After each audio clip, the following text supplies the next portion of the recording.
Hola, soy Luis Alposta y este es el cierre del caso problema correspondiente a osteosarcoma. Tenemos un paciente masculino de 17 años que consulta por dolor en la región de la rodilla izquierda.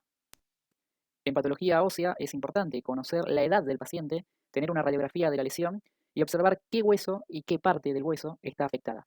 En estas tres radiografías, que se corresponden al fémur distal de distintos pacientes, se observa una masa blástica, es decir, que genera tejido, en este caso hueso, y que se ubica en la metáfisis distal del fémur. La cortical ósea la van a identificar como una línea definida que dibuja el contorno del hueso. Presten atención cómo la masa blástica erosiona y destruye la cortical para luego invadir los tejidos blandos adyacentes. Cuando esto ocurre, se eleva el periósteo y se forma hueso perióstico reactivo. Se forma así una sombra radiográfica triangular entre la cortical y los extremos elevados del periósteo, la cual se llama triángulo de Codman y es un hallazgo radiográfico característico pero no diagnóstico de este tipo de lesiones.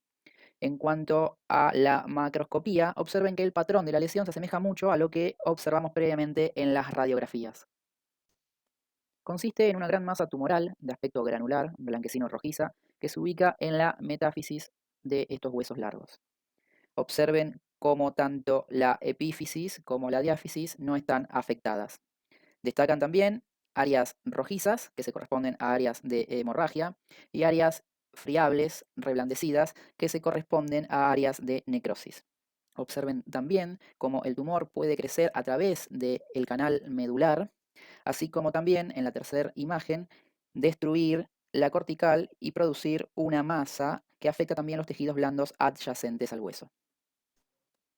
En esta otra imagen, observen que el osteosarcoma afecta también la región de la rodilla, pero asienta en la metáfisis proximal de la tibia, no en el fémur. Recuerden que la rodilla es la localización más frecuente de estos tumores. Observamos ahora otra variante llamada sarcoma parostal osteogénico u osteosarcoma yuxtacortical, porque consiste en una gran masa calcificada que se origina en la metáfisis del hueso y que crece hacia fuera del periósteo. No tiene comunicación con el hueso subyacente ni con la médula ósea. Crece envolviendo al hueso. Es de lento crecimiento y tiene buen pronóstico. En cuanto a la microscopía, si bien el osteosarcoma se caracteriza por la producción de hueso, también puede haber producción de cartílago y tejidos fibrosos en grado variable. Observen cómo el espacio intertrabecular, que debiera estar normalmente ocupado por médula ósea, está en este caso ocupado o reemplazado ahora por elementos fusocelulares. En cuanto al hueso neoformado, se lo llama osteoide. El hueso normal está formado por un andamio de colágeno tipo 1 que se llama osteoide. Como el colágeno es una proteína, por eso lo vamos a ver eosinófilo, rosado. Sobre ese andamio, luego se van a depositar los minerales, por ejemplo el calcio, que son los que le van a otorgar la coloración basófila al hueso normal que estamos acostumbrados a ver. Es decir, que al mineralizarse el osteoide se termina de formar el hueso normal. Y esto es un proceso que lleva su tiempo. Por eso, al formarse el osteoide nuevo en el osteosarcoma y al no tener tiempo de mineralizarse, es que lo vemos formar estos islotes irregulares, más bien eosinófilos, ya no tan basófilos, y de pequeño tamaño, si los comparamos con las trabéculas del hueso normal. A modo de resumen, el osteosarcoma puede afectar cualquier hueso a cualquier edad, pero tiene dos picos de incidencia. El 75% de los osteosarcomas afecta a menores de 20 años y es primario, es decir, sin patología ósea preexistente. El segundo pico es en ancianos y se relaciona con frecuencia a trastornos preexistentes que predisponen al desarrollo del osteosarcoma. Lo más frecuente es que se origine en la metáfisis de los huesos largos. Y dentro de la región metafisaria, a su vez, se puede originar en la médula, en la cortical o bien a nivel superficial.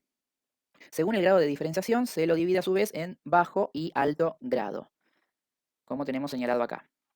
Se puede presentar también como neoplasias malignas primarias múltiples, es decir, que puede ser multicéntrico y afectar distintos huesos. Sincrónico significa que el segundo foco de cáncer se detecta al mismo tiempo que el primer foco o hasta 6 meses después del diagnóstico inicial. Mientras que metacrónico significa que el segundo foco de cáncer se detecta entre los 6 meses y los 10 años después que el primer foco.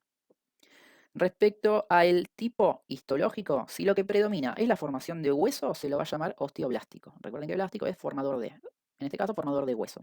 Mientras que si predomina la formación de cartílago, lo vamos a llamar condroblástico. O bien, si lo que predomina es la formación de tejido fibroso, lo vamos a llamar fibroblástico. O si es tejido vascular, telangiectásico. O bien también pueden predominar la presencia de células pequeñas y gigantes. De todo esto, lo más frecuente va a ser el osteosarcoma, que se origina en la metáfisis de huesos largos, que es primario, es intramedular, es osteoblástico y es de alto grado. Por ende, va a afectar a pacientes jóvenes y la localización más frecuente tiende a ser en los huesos próximos a la rodilla, fémur distal, tibia proximal. Se trata de un tumor primario según la edad, ya vimos que el 75% de los afectados son menores de 20 años.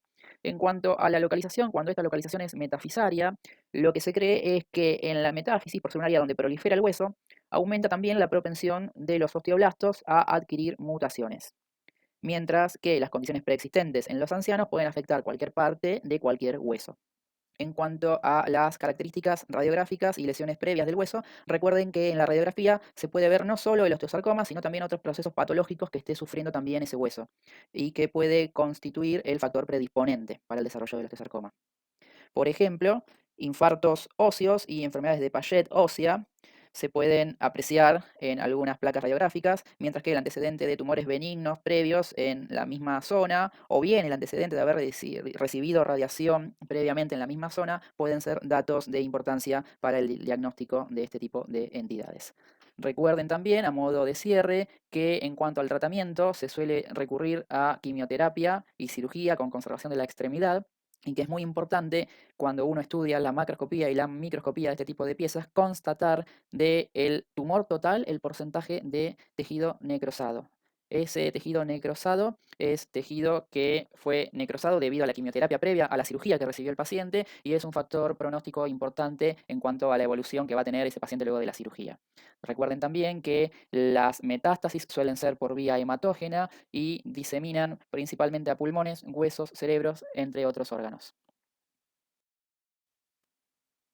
Muchas gracias.